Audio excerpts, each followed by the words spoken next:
late night after work. Just coming on to say hi and talk about a few things. Oh, by the way, here's a Digital to Dice salmon hat, if you will. It's the salmon. It's not red, it's not pink, it's salmon. So, if you are interested, I put it up on Facebook and somewhere else. On the right on the website, digitaltodicecon.com. If you want to get a hat or a T-shirt for the event, I think we got to have everything in the next less than a week now because we need time to order and get them at the to bring them to the show in May, middle of May. So yeah, if you're interested in a shirt or a hat, get those orders in right away so we can have time to process them and make sure you have them for the event. So I'm going to wear mine here tonight. Mike was wearing his out in Indiana at IndyCon. Had a nice chat with St. Patrick today about a few different things, so it was a good time. But tonight, what I want to talk about here, as you saw in the title, is going to be discovering and rediscovering. And we've talked a little bit about this in the past, but the fun thing about this hobby is discovering new games, discovering different teams, different seasons that you can play, especially the new games is what it is. And there's going to be some people coming out to Connecticut next month that are going to be bringing some games for me to play, and we're going to try them out.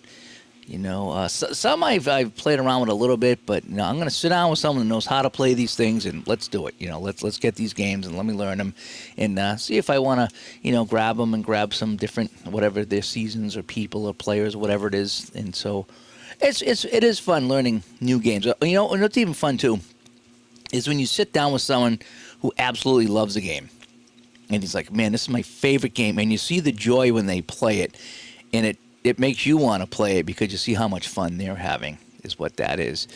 So discovering new games, discovering teams and players and seasons is fun. Like for me, like over here behind me, all the APA stuff, the 1970 football season I picked up. Now that's actually one of the new seasons. Like they have been picking off, I shouldn't say new season, but picking off older seasons, but with the new cards, I should say, remaking, if you will, or whatever it is. And they come out with 70 and 80. You would think I would have been all over 80, and I went with 70 because I wanted to discover some of those players that were a little bit before my time. There was a lot of players that Billy Kilmer, always remember him in Theismann with the Redskins, but Billy Kilmer played with the Saints. And who else was on the Saints? Tom Dempsey. So it's like I want to get that. And there were so many other people. Like if I go to Football Reference and I just take a quick peek at that 1970 season, right? And I think what I did is I went and I looked at all the quarterbacks. I like looking at the quarterbacks. I like looking at the kickers, if you will. So if I go to my leaders here and I look for pass attempts, all right? I just click on the quarterbacks. Here are some of the quarterbacks in 1970. Roman Gabriel, Fran Tarkenton, John Brody, Jim Hart, Darryl LaMonica, Sonny Jurgensen, Johnny Unitas, Len Dawson, Bart Starr, Bob Greasy, Billy Kilmer, Terry Bradshaw, I think that was his rookie year, 22 years old, Joe Namath. So these are all the guys. Roger Staubach, Earl Morrall. And I'm going down the list here, and holy cow, look at all these guys. And so for me, it was kind of discovering these guys. Now, George Blanda, 43 years old, still playing. Unbelievable. Bart Starr, 36. So I was looking at that saying, man, that's going to be a lot of fun. Playing this season and just playing some of those old names is going to be super, super fun. And that's why I actually picked up 1970 for game-winning drive, so I could play the Boston Patriots, right? I think it was the last season that they were the Boston Patriots. I don't know anything about Boston Patriots, but you know something? I played that season in game-winning drive, and I had fun, and I plan on playing Boston Patriots here on the channel. Now, I'm looking at kickers here, and you got Fred Cox, John Stenerud, Tom Dempsey, we talked about, Jim Backen, George Blanda, Errol Mann, Garo Yepremian, Mark Mosley was with Philadelphia. So I can't wait to play a game with the Eagles and have Mark Mosley kicking for me with the Eagles. That could be fun. Don Cockcroft was only 25 years old, still kicking for the Cleveland Browns. Gino Cappelletti was 36, kicking in Boston. So as bad as Boston was, I'm looking forward to playing some 1970. I'm looking at it right now, 2-12, Boston Patriots, 2-12. They were absolutely terrible. But I'm going to put the cards on the table. I'm going to get Gino Capoletti. And, their quarterback. Who was their quarterback? He come over from, was it Joe Cap? Yeah, Joe Cap. He came over from Minnesota after I think they just went to the Super Bowl. And, he was playing for the Patriots. Good for him. AP comes by. Thanks for coming by, AP. Fenner, my buddy Fenner. Always good to see me. Always good to see you. And Brock comes by. Brock was playing out in Indiana there. And I had a long talk with S.T. Patrick about his event today. Actually, we talked for a long time, actually. I was sitting here at the house getting ready for work, and I was talking to him, and I put on the earbuds, and then started packing up the truck, and then I got in the truck. So I was listening so I was talking on the phone, and then my earbuds, and then on the Bluetooth in the truck. So we had a long conversation. I'm at the Dunkin' drive-thru, still chatting with him. We had a good time, but Brock comes by, and there were some great quarterbacks in the 70s.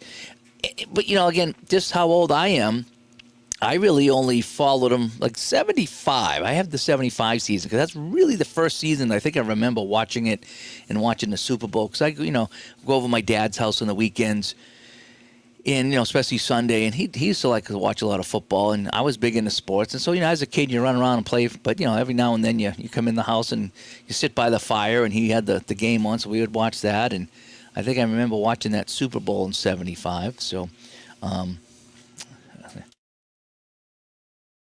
Excuse me, I had a sneeze there. And so that's really the first season I remember watching. And then, 76 came, and, I started watching more. And then by 78, I, got to a point where I was old enough to follow it and, learn all that stuff there, When you learn the players and the rules and have an idea on what's going on. But, so that was kind of where I started. So 74 is a little before me. 73, 72, 71, they're all before me. Like, I don't remember the Dolphins. Bob did give me 72, so I have that season, and I played some of that, and that's been fun. But I went back as far as 1970. I may go 69 at some point, but right now I kind of stopped at 1970, and that's where I am.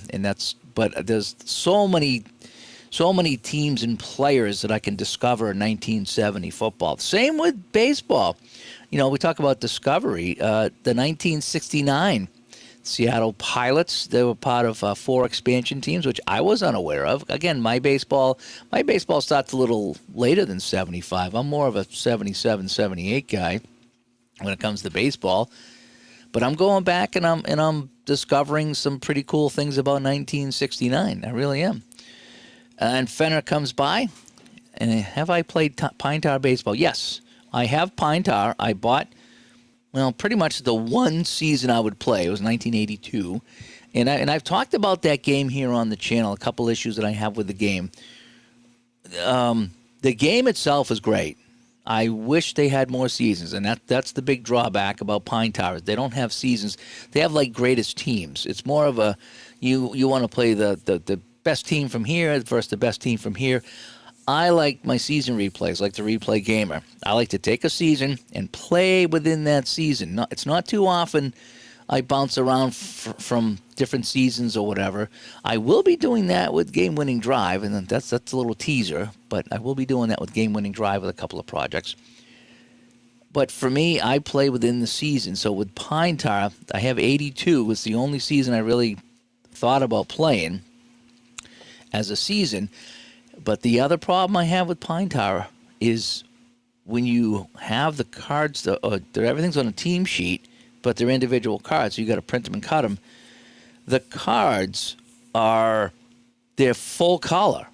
I mean, like the background is full color or shaded or something. And I'm looking at that, and it's like, me, I like to print out a whole bunch of teams. It's like, man, even if I printed out 4 or 5 or 6 teams, I'd be chomping up the ink on that because the card should be white, predominantly white, with some color in it. Season ticket baseball, I still think, is the best card out there aesthetically for me, whereas you have some color coding, but for the most part, it's black and white, and with some text and letters being different colors. Very little shading, but there's some, and they're team colors. So for me, that's the best of both worlds, is that you have the shading you have the team colors in there, but it's mostly black and white, so you're not chomping up the ink. I printed out a couple of teams of 82, and I'm like, that's all I want to print out. I think I printed out the Sox and the Brewers or something like that. It's like, but beyond that, it's like I don't really want to chomp up my ink. So, yeah, we don't want to do that. So I have played it. I like the game itself, but I don't like that I only have one season to play for me, and that there's way too much ink being used. In fact, there was someone I was talking to that was setting up a game, and I don't want to say who it was or what it was all about, but anytime I talk to somebody that wants to send me something for their game, and I look at it, and I got to print out, and I got charts that are like full color. And I don't mean like different, I mean like you see my red background here, that's what the charts look like. Or they're like completely green or completely this, and I get back to him and I says, honestly, I says, I'm not going to print this out. I says, I got to print out 9 or 10 full color pages, almost like I'm printing out photos. I says, that's chomping up way too much ink. And I says, just keep in mind that you might have the greatest game, but it says that's going to shy me away from playing your game. Is I just don't want to print out this much ink. So I says, you either need to come out with a black and white version or just scale it back. It says, it looks great on the computer screen. But I says, am I really going to be printing out 10 or 12 charts that are like full blown out color, for a game that I don't even know if I'm going to like? So I says, you got to back off. Like the shootout cards. I don't know if I can show you the shootout cards. Hang on one second here. Even the season ticket cards. Hang on one second. Because I want to show you what I'm talking about here. I won't show you the Pine Tar cards because I don't know if I'll get in trouble doing that. But all right, so we're going to go here. Okay. So let me share this screen here, and I will show you what I'm talking about here. Okay. So I'm going to add this to the scene, and let me maximize this. So you see what I'm talking about here? This is season ticket baseball, and this is the Baltimore Orioles. So look at this, and you see how, I still think these are the best cards as far as layout goes. You got all the numbers here in the card that you could possibly need. You got team color, so you can see that it's team color at the top. And they got a lot of other things that are color-coded. I really like the looks of this card. You got a little bit of shading where it says batter versus lefty versus righty. But for the most part, it's a predominantly white background. And I always laugh and say it's crisp and clean with no caffeine. This is the nicest looking card. Once you get used to the codes, I still don't know the color coding that well, but once you get used to the color coding of the numbers and the letters and, whatever else, there's a rhyme to that reason, if you will. But for me, this works for me. This actually works for me. So I'm back now. So that works for me. That right there, I like the look of that card. There's not a lot of ink being used. I still get the team colors. So that's how you should design your cards. Pine Tar, again, picture almost a complete orange background. And then you got to print out 20 or 30 guys. Oh, man. So, yeah.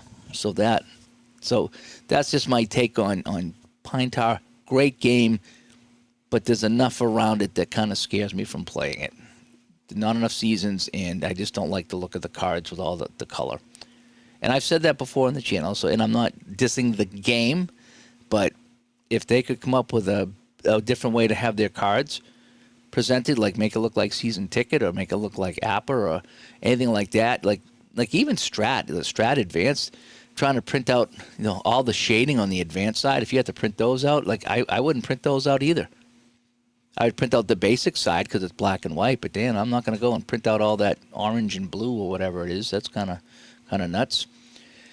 Let's see here. AP, I might purchase Play of the Game basketball from Downey. Am I planning on buying anything from Downey? I already did. I did. I actually picked up some Play of the Game. I didn't do an unboxing on it because I thought that was kind of silly. But I picked up, hang on one second here. Let me see if I can get into my order. And I'll tell you what I got. because I got a bunch of things here. Not a ton, but no, it's not here. Trying to see if I can find it without digging into all my orders here. Hang on 1 second, I'll get it. But I did buy some things.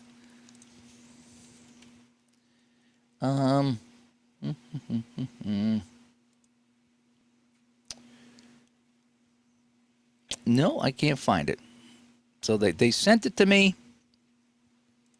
And you think I could find it, but I can't. But I did. I think I did get a player of the game. I think. And I got it the other day. Son of a gun, I can't. I only bought a few things. I didn't buy a lot. Yep, no, I can't find it. You ever do that? You look in your email. Maybe I deleted it by mistake. I shouldn't have because I don't eat games. So yeah, Sunday. I bought some stuff on Sunday. And for the life of me, I can't find the email. So Sunday was what? The, whatever day Sunday was. What was Sunday? Was Sunday the, hang on. This is bugging me now. See, you had to ask.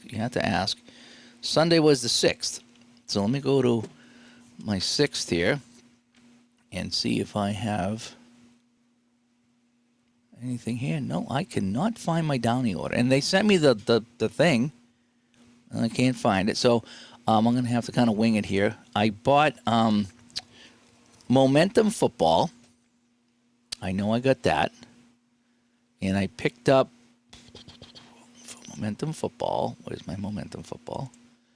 I picked up the 83 USFL. Or it's the 85 USFL. I forget now.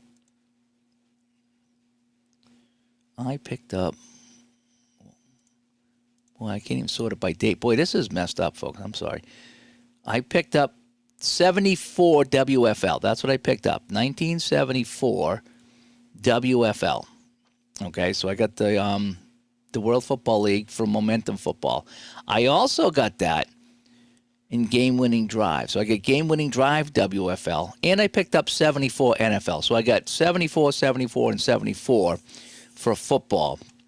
And I believe I picked up some player of the game basketball. Yes, I got 91. So I got, I'm sorry, 80, 81. 80, 81 player of the game. So I think I just got the 4 football, and then the player of the game. So I think I got 5 things. I think I did get the 5 things. So if that helps at all. I got mostly 1974 WFL, and then 80, 81 player things. So I wanted to play that Celtics team. So yes. So getting back to you. Sorry that took so long. But play of the game basketball is fun. It's very different in the game because you're building the score from the bottom up to the superstars. So you get the guys that toss in a couple of points, and then you bring them all the way up to the guys that put in, maybe 5 or 10 points, and then you get the big guns, the Dr. J's and the Birds and the Kareem Abdul-Jabbar to see if they're going to sink, 20 or 30 or 40 points. So that's what makes that game fun. I really enjoy that game. And Ron McGrath comes by, and Barbara comes by. Thanks for coming by, you guys. I need to change that the brand thing there. It always takes too long. And AP over here, doing well. And Fenner asks me, would I recommend game-winning drive over the other football games? It depends what you're looking for. It really kind of does. Game-winning drive is fun because I like how the teams look. Let me see if I can call up a game-winning drive team, and I'll show you what they look like. And I'll tell you why I like that game. So hang on 1 second here. So game-winning drive, and we'll go into 1974. We'll open this up, and we'll just kind of zoom in here on a couple of teams. Alrighty, so let me just share my screen, if you will. So I'll go back to sharing screens. I like sharing screens. Okay, so here's the screen share. We're going to add this. We're going to maximize it. All right, so what I like about this here is you see how you got, it's like a team card, but it's, I think you get, there's 4 on a sheet actually. So when you print these out, if you want to print them, there's 4 on a sheet. And it tells you the team, the division, their record, and then you have all the ranges of the team, and that will change compared to the other team's defense. And I know I've set this up a few times, so I don't have to go over all that again. But I like the looks of this. I like the looks of the cards. I like the fact that they have the team colors. They have the records on there. I like that little game-winning drive football logo. And so for me, this game is fun because it takes, let's say, 5 or 6 minutes or so just to set up, the score sheet. And then you just start rolling dice and you see if they score and what kind of score it was, or you see if they don't score. And, are they, is it a punt, is it a fumble, interception, a missed field goal? I enjoy that. So I really do like, hang on a sec here. Well, let me get this out of here. I screwed it up. Hang on. There we go. I'm still learning this software. So I do like that. Now, momentum football is another one I like. I like momentum. At times, I like momentum a little bit better. And let me show you what momentum looks like. So if I go to, again, I bought the WFL, but I'll show you 1985. I'll pick a team here. So what I like about this, and I'll just pick the Packers. All right. So if I come over here and show you the Packers for momentum, so let's go to my screen share. And this is a little different now. Alrighty, so I'm going to add to the scene. We're going to maximize it. So this is the Green Bay Packers.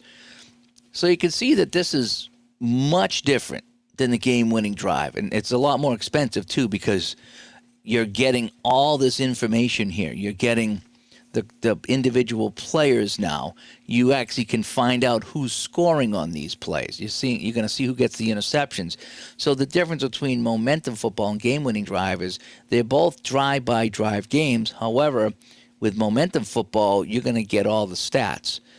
So when you're done with the drive-by-drive portion of momentum football, there's actually a formula to go back and calculate the rest of the stats.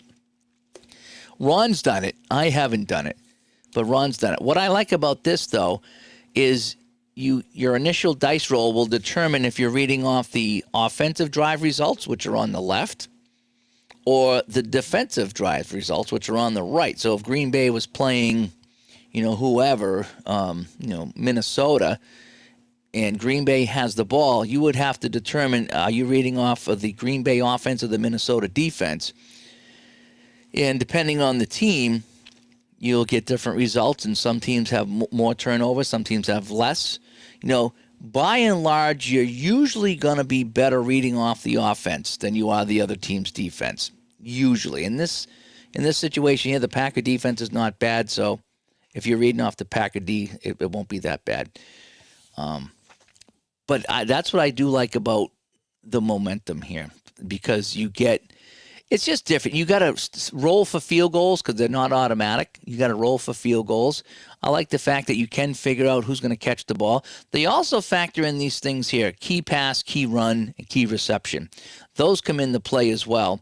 And what happens with those is, let me just take this layer off. Yep. Is you're going to need the skill level of the player, the quarterback, the running back, or the receiver. So it gets a lot deeper than game-winning drive. Game-winning drive's fun because it's quick. It takes 5 minutes to set up, and you roll your dice, and boom, you're done. And you get this final score, and you see the different drives in the game. Momentum, you can usually get more drives in game-winning drive because there's a timing mechanism in momentum. And so it's not just, you're not limited to 5 drives in the first half and 5 in a second. You could get more, you could get less, depending on the dice roll. So I do kind of like that. And drive time's fun too, yeah. Game-winning drive and drive time is fun too. So that's the free game. So I do like that. I do like the drive times. I played that the other day, and it's like, boy, it was a little bit more funner Is that a word? Funner than I thought. It really was. I'm going to stop the share screen here. Alrighty. And 6 straight for New York, so good. You guys are happy there. Nice job. But so let me just continue on here with my, actually, hang on one second here. I need to put you in a scene here because I got my laundry over here, and I do need to keep this going or I'm going to be up all night. So 1 second. Just give me about 60 seconds.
All right. That's the only thing about my Tuesday night chats is I'm fighting the laundry, and if I don't get it done, then I'm going to be backed up in the morning.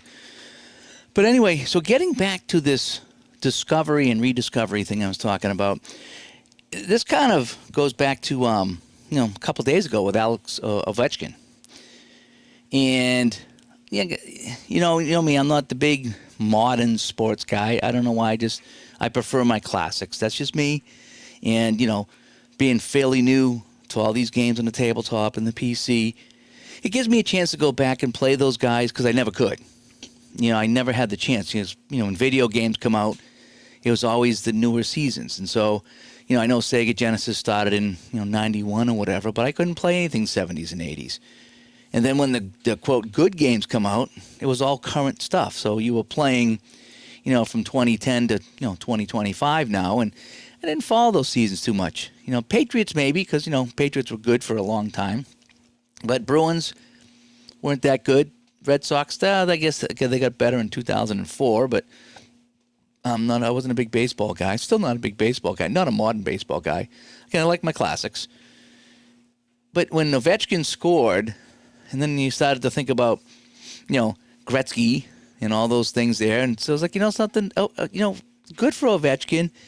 And it got me thinking, so I'm going to play some Ovechkin. I did. So I picked up some more Apple hockey, some newer seasons. And I think I have 2010, 2011 so I could play the Bruins.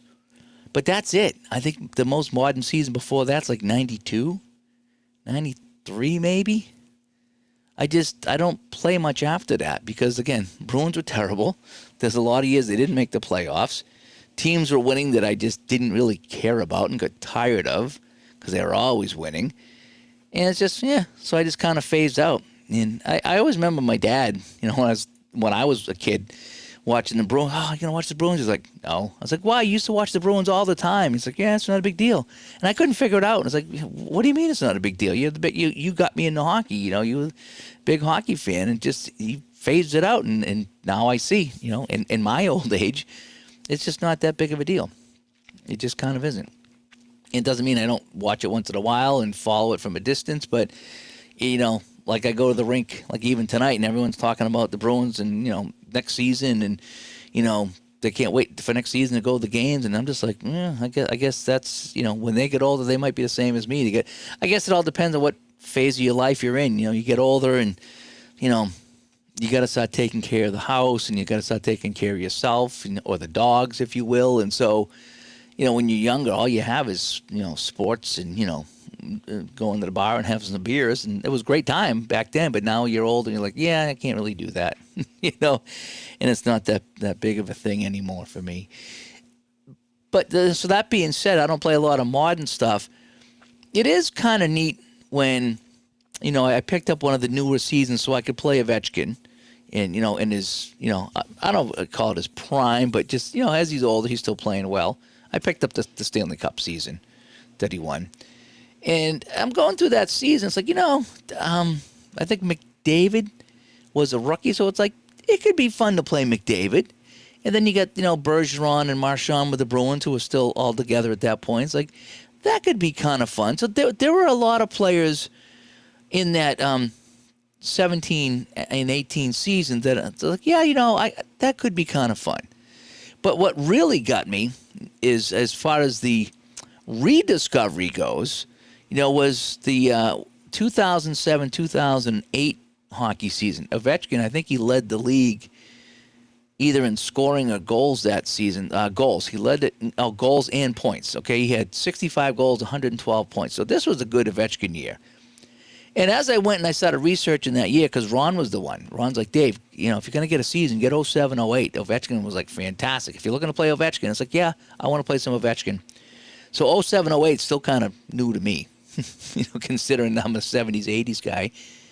And I'm like, I went to Hockey Reference. I'm here now, and I says, holy cow, we got Ovechkin, we got Joe Thornton, we got Malkin, Iginla, LeCavalier, Daniel Alfredson, Kovalov, Marian Gaborik, Martin St. Louis, Danny Heatley, Shane Doan, Hendrik Sedin and Daniel Sedin. I'm looking at all these names like Patrick Kane. I'm like, something? This could be a really fun season. I know I love playing Bobby Orr and Tony Esposito, but there's a lot of guys here in 07, 08 that I'm very, very familiar with. And then I come over to the goalies, and I got Brodeur and Luongo. And I think Dominic Hasek played 41 games at 43 years old. Curtis Joseph with the Calgary Flames. Kolzig with Washington. Martin Brodeur with New Jersey. I don't think I've ever played Martin Brodeur because I don't have any of those seasons that he was in. And I'm like, something? This is going to be fun. I said, so I'm discovering like 1969 baseball and 1970 football. That's my discovering part. The rediscovering is going back to 2007, 2008 to that NHL season, which I kind of watched a little bit, but really for the most part, I haven't been deep into that stuff like I am with the older stuff. So I'm rediscovering that. And I'm really looking forward to 07, 08. In fact, I need to pick that up for shootout hockey. I got to make a note to send John a note and say, I got to pick up 07, 08 for shootout because I definitely want to play that. And that's going to be fun because you got Pittsburgh, Detroit going for the Cup. And you have all these players here that I talked about. And it should be a good time. San Jose went deep into the playoffs that year. Bruins got eliminated right away by Montreal. What a surprise. Ottawa Senators actually made the playoffs. They got wiped out by Pittsburgh in 4 games, but it still could be kind of fun to play because it's a team that I don't get on the channel very much. So for Ottawa, Corey Stillman, Mike Commodore, Shane Donovan, Nick Foligno, Jason Spezza, Danny Heatley. There's a handful of guys on that team Daniel Alfredson. So this could be fun. So I'm rediscovering 07, 08, if you will. So that's kind of what I wanted to talk about tonight here after work was discovering and rediscovering. So I'm discovering some new games. I'll be playing some new games in Connecticut next month when the guys bring them out and sit down with me and show me. And rediscovering some past seasons here. And that's what makes this hobby really fun. And that's kind of what I was thinking about on the way home today. I was like, this is truly a fun time to be in this hobby because there's so many different things that we can play and we can do and we can learn and we can enjoy. And it's sometimes we take it for granted. I'm not going to lie. I think there's a lot of times that we will take it for granted here that, that we have so many things to play and When I was talking to ST today, he was reeling off some games that I haven't played in a while or that I haven't played at all. It's like, geez, it's some more games I can go and discover or rediscover, if you will. We were talking about golf games, and we were saying how we like that History Maker Golf from play. It's like, geez, I haven't played that in a while. Al was playing that. Remember, Al was playing the one and done. That if you lost the hole, you were out, and he would have 6 or 8 golfers and just play until he had a winner. If it was one hole, it was one hole. That was fun because if you get a birdie in some of these golf games, they're hard to get birdies. So if you get a birdie, you're probably going to win. And if you just get a par, if you get a bogey, you're done because everyone's getting par. But I need to pull out that History Maker Golf again and play that. And you don't necessarily have to play a whole tournament, which takes a long time, but you can just kind of take a handful of golfers and play 18 holes and have a good time with it. That's a fun game. I like that game. I need to pull that out. I want to try to relearn APA Golf, even if I just got to mess with it to get it to move, because that is probably one of the most confusing and complex games I've ever tried to play. And I got it to work a little bit, but you really the basic mode is still really difficult to play as far as I'm concerned. So I need to pull it out again and give it a try. Now that I have the better camera, and I did buy the little markers so I could put them on the course to figure out where the ball goes. Because I do like rolling dice and looking at the chart. And the fun thing about APA Golf was choosing your club. Okay, where am I? I'm here. Do I want to drive it or do I want to hit a 3-wood? Where am I going to aim? Okay, I tend to go to the left. I'm going to aim to the right, see if I can land it on the fairway. That's what's kind of fun. And then your next shot. All right, I'm 150 yards away, but I'm in the rough. So I got to shave off 5. What club do I want to use? And then you're rolling the dice, and you're trying to, you see how your lie is, and then you see how your swing is, and if you go left or right, or if you're right on. It was fun. I mean, I like the APA games. I like the APA charts. I really do. And this was a chart-filled golf game.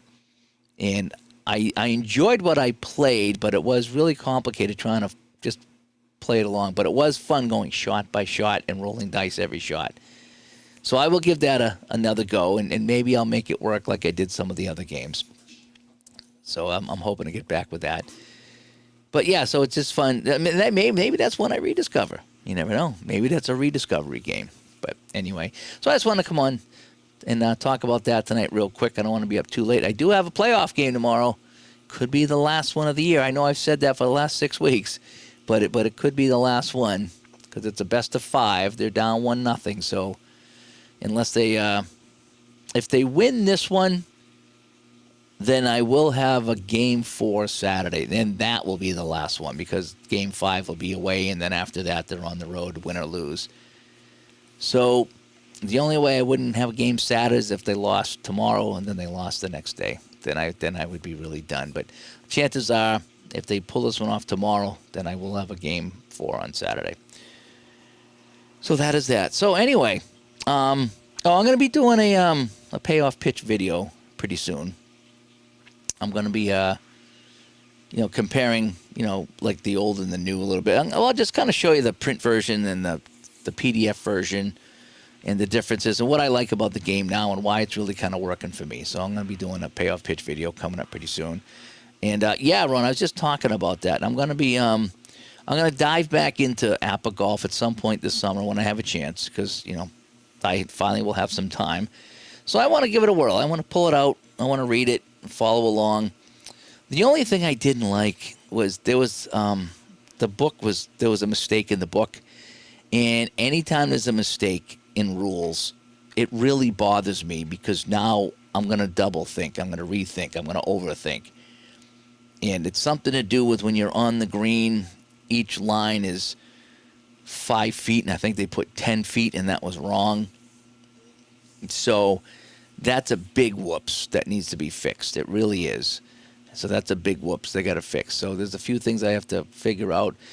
The basic games seem to be pretty easy, but there's still, again, once you get into the woods and you got to go around trees and you got to work around it, there's just a lot of things to keep in mind. And there's a lot of things you got to do. But if I can just get it so it's fun, so I can just roll the dice and get up and down on the course and put it in the hole, I think there's a lot of fun to be had with that. even just in a very simplistic way, which I'm hoping to do. Because again, I'm not trying to set the world on fire. I'm not trying to make it 100% accurate like real golf. I just want to play. I want to roll some dice. I want to choose the right club. I want to get a good dice roll. I want to, drop it next to the pin and tap it in and stuff like that. Because it was fun. I did do a little bit on the channel. And now that I have the better camera, I think it'll be really fun to play some golf. Now that I could zoom right in and you can see where we are with the pegs that I bought. So yeah. So you have it but haven't played it yet. I will tell you, it is busy mostly. Not all the time, but then trying to figure out the dog legs as far as the distance and where the ball goes. It's I've read the directions and I've watched Tebow and I've watched Ron Emk and the Doc, and I've watched everybody play it and explain it. And my head was just spinning trying to figure it out. But again, that was a couple of years ago. Well, actually, I'm trying to think how many years ago that was. Was that 2 years ago? 3 years ago? So maybe this time now, after playing a lot more app and a lot more other games, it might actually fall into place this time, or it might not. I won't know, but we'll learn together, if we will. But anyway, and that's something I'll rediscover, or I'll discover, one of the two. And I got to see what I got for cards. Somebody sent me a whole bunch of cards. That's right. Somebody didn't like the golf game, and they sent me their golf game. So I have that, and I got a bunch of cards, and I got a bunch of courses. So, yeah, this could be fun. So I'd like to make it work. I really would, because I like the APA way. I like the APA engine. So if I could make that work with golf, it might be kind of cool. So, all right, I'm going to call it a night here. Thanks for tuning in. I'm Dave, and let me know. Discovering and rediscovering. What have you discovered? What have you rediscovered? Have you gone back and played something different? You played something that, like I say, a season that's a little maybe before or after what you usually play? And did you, discover anything new? Or did you rediscover a season? Just let me know. That's the fun thing about this, is playing new games, trying new things, and expanding horizons here and maturing as a gamer, if you will. So I'm Dave from Studio B here. And hopefully we'll talk to you later on this week. Bye-bye.